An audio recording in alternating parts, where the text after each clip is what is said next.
Ladies and gents, welcome back. Technology has been improving the lives of millions of people around the world for decades and years.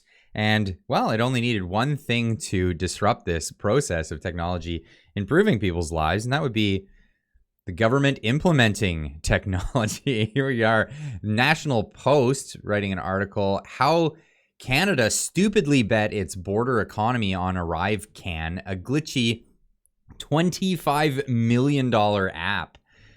No other country has surrendered their entire national tourism industry to a garbage app that cost $25 million somehow.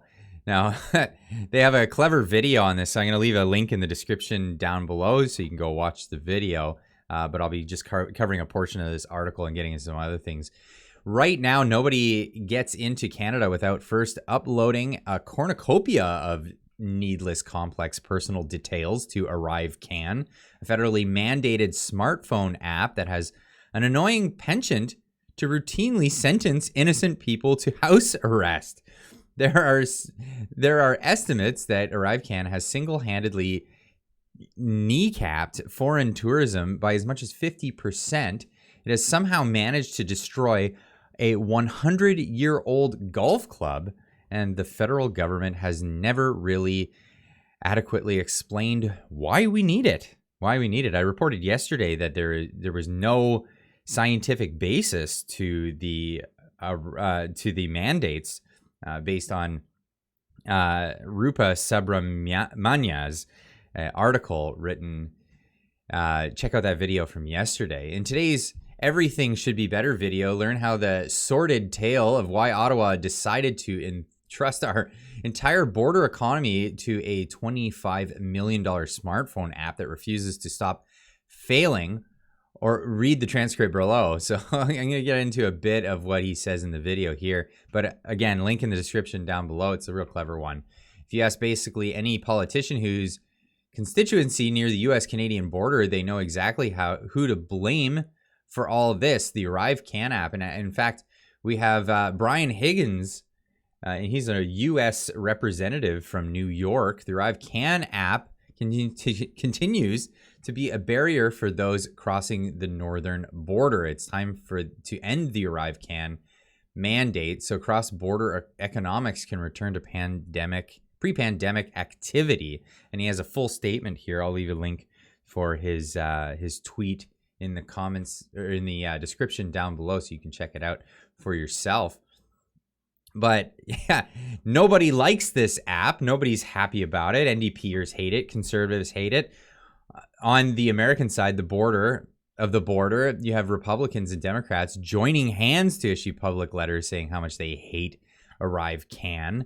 The only party not claiming it sucks is the one who brought it in, the Liberals, the ones who have 8% approval rating at this moment. Right now, nobody gets into Canada without uploading their travel details to this app. Length of visit, flight numbers, passport numbers, specific dates of your COVID vaccinations. There is even a questionnaire. Oh, and if you got to start an account, you've got to start an account first. So they're going to have to send you a confirmation email right after you read the privacy policy, of course. If you screw up one step of that, you either get turned away at the border if you're a foreigner, or you get ordered into quarantine if you're Canadian. So house arrest, basically. And here's a tweet from Mercedes Stephenson. And this is a long tweet thread. It all started with ArriveCAN update. My mom and I arrived back in Canada yesterday. We had no problems clearing CBSA. Now today I'm receiving an email directing us to quarantine. We're both fully vaccinated and have no symptoms. I'll update when I found out what's going on. So here's the confirmation that you got to go to quarantine. That's what's going on here. For folks who want to believe that this goes out to every traveler, it does not. So this is just at random, apparently. I've used the app before without receiving anything like this. Link puts me into the app with this message, it clearly stating I'm under quarantine. So you're on day 2 of quarantine. complete your daily check-in with this app that is mandatory, apparently. And these are all the requirements, and you have to answer this questionnaire. I also tried to call the number that says that the app says I'll be hearing from to ensure compliance with the quarantine, but nobody answers. You just get a message telling you it's a number being used by the government. I clicked all the way through the app. I didn't like doing that because it implies knowing there was a quarantine. If it only applies to my mom, which makes 0 sense. Again, with the earlier issue with her on the app, I'm betting it's a paper vaccine record uploaded. I've deliberately clicked on being sure info entered is accurate to see I deliberately clicked on the being sure info is accurate entered is accurate to see if that triggers a phone call where I can get clarity. For those claiming I can't read the email, I clicked through the app where it names my mother and says she's under quarantine. It's not a misunderstanding. It's not a miscommunication. And this just keeps going on. This individual went through some horrible times here with the ArriveCAN app. Someone replying to the post, ArriveCAN for people who enjoy communism. Thank you, liberals. Thank you, liberals. But yeah, we keep going with this article here. But I shouldn't go into quarantine. I have proof of vaccination, right? You say? Nobody cares. Nobody cares. You have to upload it through the app. No exceptions. Nobody else does this. When you go into the United States, they don't. They ask you for your proof of vaccination. They scan it, and then they wave you on your way. And in a lot of Europe, they don't ask for your vaccination card at all. At all. It's over. The world has moved on. This is a thing of the past, but here we are in Canada with this bizarre app and over surveillance of our citizenry.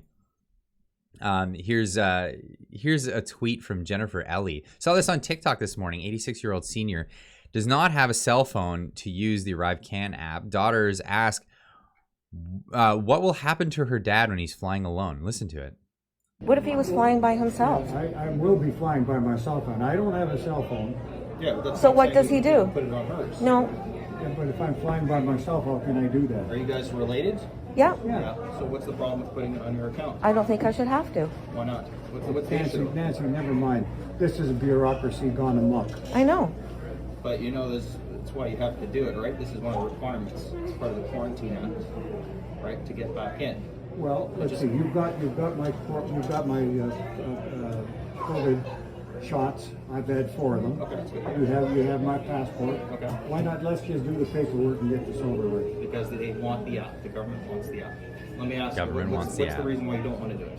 I don't think I should have to. No, but there's got to be a reason to it, though. I don't think I should have to. But there has to be. I'm traveling. This is my phone. It's my app. Okay. I'm just having myself on it.